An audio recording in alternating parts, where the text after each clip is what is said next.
The article that I chose to report on this week is Act Like a Leader Before You Are One by Amy Gallo. It appeared in Harvard Business Review in May of 2013. The reason I like this article, the reason I chose this article, is because it addresses the situation of being a leader without having any direct reports. Similar to the situation that I'm in, which is I manage projects. Occasionally I'll step in on a planning committee or a board and lead that, but overall I don't have any direct reports. So this article really kind of spoke to me. She quotes Mario Mannion, the author, who said, "If you want to become a leader, don't wait for the fancy little corner office.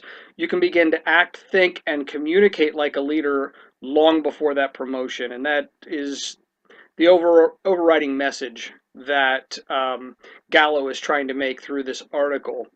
The idea is similar to the notion of dress for the job you want, not the job you have, with which I couldn't agree more. She lists several key points in managing without, or leading rather, without anybody to lead, and I'll run through them very quickly and give my thoughts on each of them as well. Number one is knock your responsibilities out of the park. Now, no matter how big your ambitions are, don't let them from don't let them distract you from excelling at your current job. Just like an annual review, this is my thought. The best way to keep your job is to do your job and do it very, very well. Number two, help your boss succeed. You don't have to execute on your boss's priorities too. Find out what keeps your manager up at night, propose solutions to those problems. This is leading upwards, basically. It shows you care about other people, which is exactly one of the qualifications of a good leader.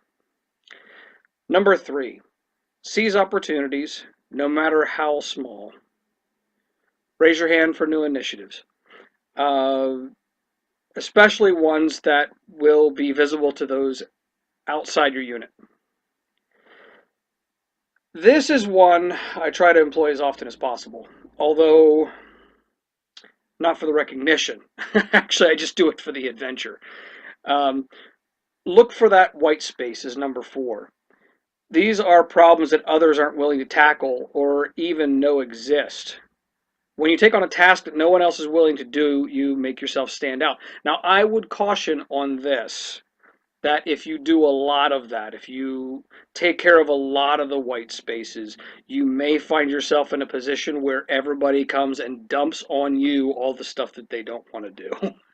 um, so that's a situation where you have to be a little more careful than the other ones. Number five, my personal favorite, don't be a jerk. There's a fine line between being ambitious and acting like you're too big for your britches. Um, Practice steward leadership. Focus on your team wants to accomplish instead of putting yourself first. Um, and in the same way, very similar to the idea that if you care about people before you manage anybody, which is the mark of a good leader, a good leader is also not going to be throwing their weight around and being a jerk, to use the exact terminology. Number six, be cautious when sharing your ambitions. This one is a fine line to me because with my supervisor, I am pretty forthcoming with where I hope to go, what I hope to do. It's not necessarily advancement in my case. It's being having a more integral role in the company, making a difference, introducing new programs that are going to generate revenue, that sort of thing. So, so it's a little different in that case, but what Gallo is trying to get at is that there's always the inherent danger if you share too much with your supervisor that it can, in some people, kind of set off a little warning lights that, oh, this person might be gunning for my job. And you might wind up getting your career sabotaged. I have gone through that as well, so I know that is definitely an issue. Number 7, find role models. Look for people in the company who are what you want to be, who act the way you want to act, and emulate them. Essentially, is the point that Gallo is making in this particular case. There's always going to be people that inspire other people, and I think we all kind of strive to be that type of person. So become your heroes, is the old adage. Number 8 is build relationships. It's not who you know, it's who knows you. Um, I would also add to that to say you should build relationships in other companies as well. That'll have a couple of effects. One is that when you have questions or ideas, want to bounce something off of somebody other than your supervisor, it's a good outlet to have. And number 2, you get your name out there. You build a group of people around you, and if you ever get to the point that you want to or have to change companies, fill in the blank. Gallo then summarizes those principles with some points and a couple of case studies.